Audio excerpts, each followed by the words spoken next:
Bonjour à tous, c'est avec plaisir que je vous retrouve aujourd'hui pour la dernière recette. Aujourd'hui, je vais vous proposer une recette typiquement alsacienne, spéciale pour vos apéritifs. J'ai nommé le bretzel.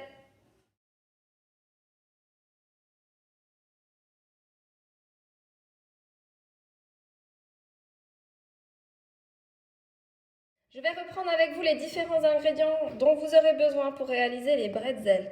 Vous avez besoin de 500 g de farine que j'ai déjà mis dans la cuve de mon robot à pétrir. Ensuite, vous avez besoin de 30 g de beurre mou, donc il faut le sortir un petit peu avant du frigo, de 10 g de sel, de 20 centilitres de lait et 20 centilitres d'eau. Alors avant de commencer le pétrissage, vous allez devoir mélanger le lait avec l'eau. Et ensuite, un ingrédient que je n'ai pas encore présenté, vous allez devoir prendre un cube de levure boulangère. Alors, vous n'avez pas besoin du cube en entier, il vous faut la moitié. Donc, je prends la moitié qui correspond à 20 grammes. Si vous n'avez pas de cube boulanger, vous pouvez également utiliser de la poudre de levure boulangère qui s'achète également en magasin. Il vous faut donc 20 grammes.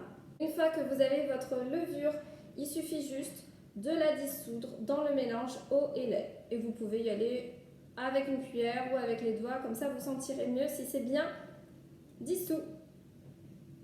Alors ça colle un petit peu.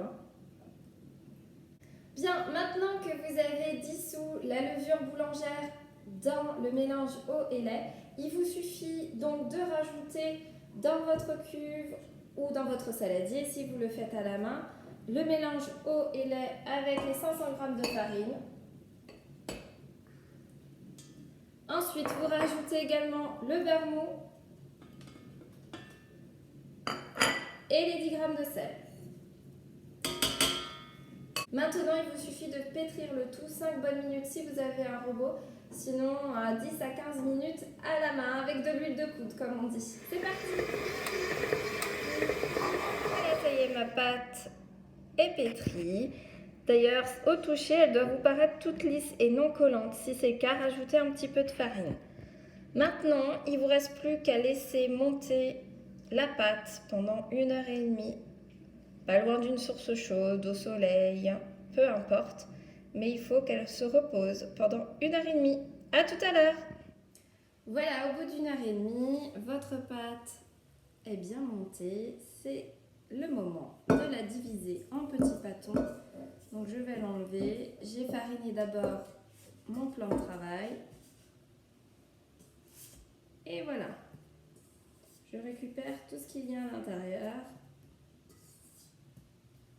C'est parti. Bien, maintenant que j'ai récupéré ma pâte qui a doublé, je vais donc former 10 pâtons, donc 10 morceaux.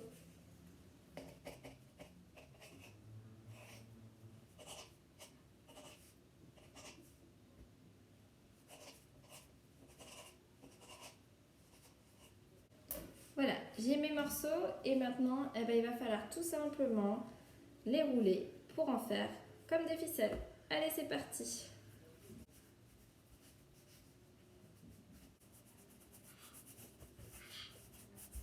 Alors, pendant que vous façonnez vos ficelles pour faire les bretzels, vous prenez une grande casserole avec 3 litres d'eau.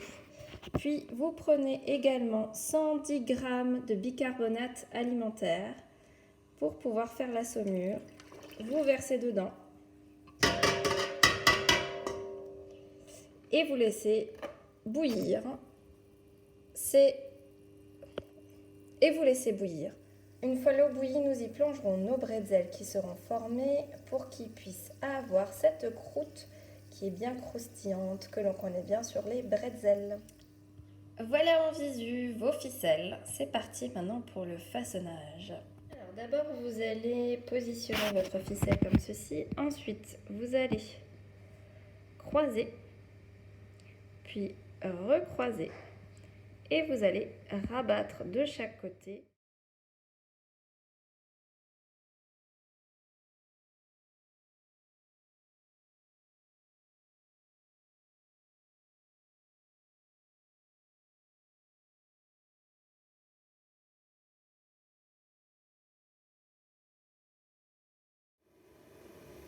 Une fois que votre bretzel est façonné, vous pouvez le mettre dans la casserole avec l'eau bouillante et le bicarbonate et vous le laissez 30 secondes jusqu'à ce qu'il revienne à la surface.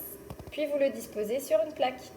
Bien, une fois que vous les avez sortis de l'eau bouillante, vous les avez disposés sur une plaque. Espacez-les un petit peu parce qu'ils vont encore gonfler lors de la cuisson. Ensuite, il faut tailler un petit peu de côté et vous pouvez rajouter par la suite, comme vous en avez envie, soit du gros sel, soit du pavot, ou alors du sésame. Et voilà, on peut les enfourner pour 15 minutes à 220 degrés. Et voici vos bretzels sortis du four après 10 minutes et non pas 15 comme je l'ai dit tout à l'heure. Ils sont déjà bien dorés. C'était la dernière vidéo de cuisine. J'espère que les recettes vous auront plu. Et je vous dis à bientôt en chair et en os.